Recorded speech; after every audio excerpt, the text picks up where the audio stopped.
sang ayah Umar ini. Istrinya mengatakan, ini acara Father's Day, engkau yang harus datang. Untuk kali ini saja, sebentar saja gak apa-apa. Setelah Umar tampil, kau langsung bisa pergi gak apa-apa. Yang penting Umar tidak sedih karena engkau tidak datang, kata sang istri. Akhirnya hari itu pun tiba. Umar dari belakang panggung mengintip ke arah penonton.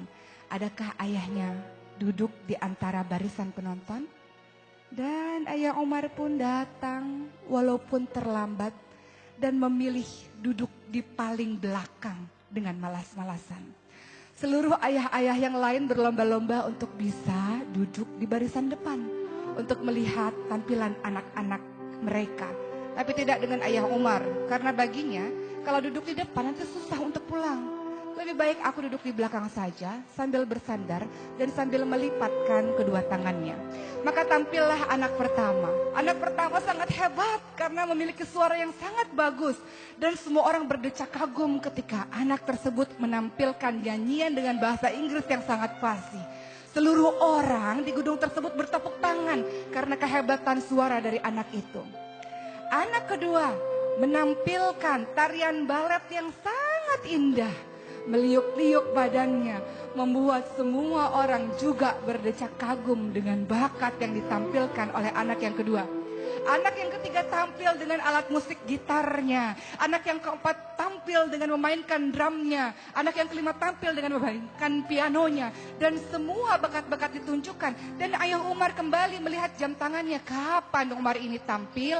Lama sekali Umar ini tampil karena aku harus ada meeting dan aku sudah terlambat. Dan akhirnya peserta terakhir Umar pun berjalan dengan tenang di panggung tersebut dengan baju yang sederhana, tidak seperti teman-temannya. Dan ayah Umar berpikir, apa yang akan ditunjukkan oleh anakku ini? Ayahnya baru sadar, selama ini dia tidak paham bakat apa yang dimiliki oleh anaknya tersebut. Maka Umar pun ketika berdiri di atas panggung, matanya kembali mencari di mana sang ayah. Ketika ia melihat ayahnya duduk di barisan belakang, Umar tersenyum dan mengatakan kepada pembawa acara, bolehkah aku memanggil Ustadz Asep, kata Umar. Ustadz Asep adalah guru mengaji ekstrakurikuler di sekolahku ini. Maka Ustadz Asep pun datang ke atas panggung dan Umar mengatakan, Ustadz, tolong periksa bacaan Umar kalau Umar mungkin salah dalam membacanya. Maka Umar menarik nafas panjang-panjang, memejamkan matanya, kemudian dia pun melantunkan ayat suci Al-Quran. A'udzu billahi minasy syaithanir rajim. Bismillahirrahmanirrahim. Amma yatasaalun 'anil naba'il 'adzim. الذي هم فيه مختلفون كلا سيعلمون dan seterusnya. Umar membaca dengan sangat lembut, dengan sangat fasih, dengan sangat lancar surah An-Naba, surah yang pertama di juz 30. Dan ketika ia selesai membaca, ayahnya tertegun melihat Umar dan tak terasa menetes air matanya karena ayah Umar tidak pernah tahu kapan Umar menghafalkan Al-Quran. Maka Ustadz Asep pun berkata kepada Umar, Umar, kenapa engkau menghafalkan Al-Quran Umar? Apa jawaban Umar? Selama ini Ustadz, ayahku sangat sibuk dalam bekerja. Ayahku banyak sekali meetingnya, ayahku banyak sekali bisnisnya.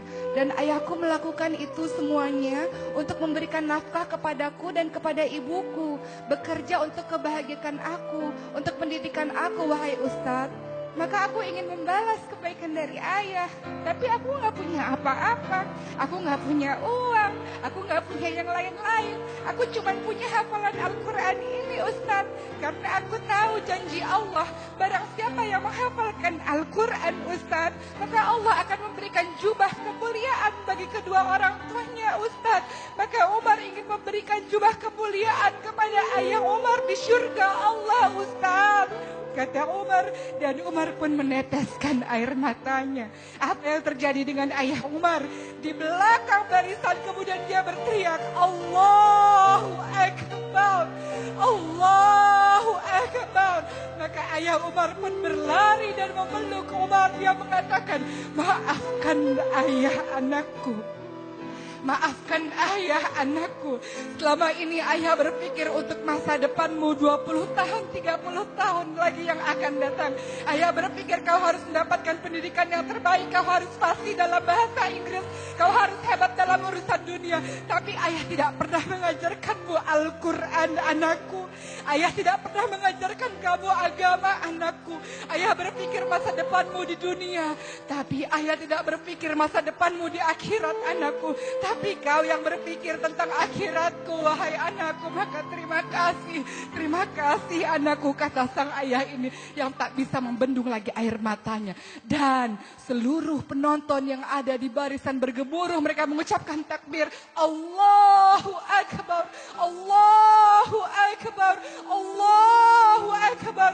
Dan bergemuruhlah takbir di seluruh barisan itu. Mereka berdecak kagum dengan seorang anak yang memiliki bakat yang mungkin bagi sebagian orang sudah mulai dilupakan. Apa itu? Al-Quran. Al-Quran yang sudah dilupakan oleh sebagian masyarakat sekarang. Mereka menganggap bisa menjadi orang hebat kalau menguasai urusan-urusan dunia. Tapi mereka mengabaikan Al-Quran. Mereka lupa di hari akhir nanti yang pemberi syafaat adalah Al-Quran. Mereka lupa di akhir nanti kedudukan mereka di akhirat kelak berdasarkan ayat yang mereka hafalkan. Mereka lupa tentang keutamaan dari Al-Quran. Maka belajarlah dari sosok Umar. Apa yang Umar katakan kepada ayahnya? Ayah, gak apa-apa ayah. Ayah sibuk bekerja karena ayah memikirkan Umar dan ibu. Gak apa-apa ayah. Mungkin kita jarang kumpul di dunia ini. Tapi kalau Umar menghafalkan Al-Quran, Umar masuk surga, ayah ibu masuk surga. Kita bisa sama-sama terus, tidak akan terpisah lagi. Ayah gak akan sibuk kerja lagi. Karena di surga kita sama-sama ayah, kata Umar. Lihat, seorang anak menghafal Al-Quran. Inilah seharusnya yang menjadi cita-cita kita, wahai orang tua. Wahai orang tua yang mengagungkan pendidikan-pendidikan dunia dan melupakan Al-Quran. Inilah seharusnya yang kita tanamkan kepada anak kita. Bukankah Allah mengingatkan kepada kita, Ku anfusakum wa ahlikum naro. Jagalah dirimu dan keluargamu dari api neraka. Bagaimana caranya? Salah satunya, berikan anak kita pendidikan Al-Quran. Hiasi hati mereka dengan Al-Quran. Hiasi lisan mereka dengan Al-Quran. Hiasi perilaku mereka dengan Al-Quran. Maka itulah kau dikatakan sebagai orang tua yang berhasil mendidik anak-anakmu. Karena anak-anakmu mencintai Al-Quran. Mudah-mudahan kisah ini menjadi pembelajaran dan memotivasi kita untuk menjadikan anak-anak kita hebat. Karena apa? Karena ia menguasai Al-Quran. Insya Allah.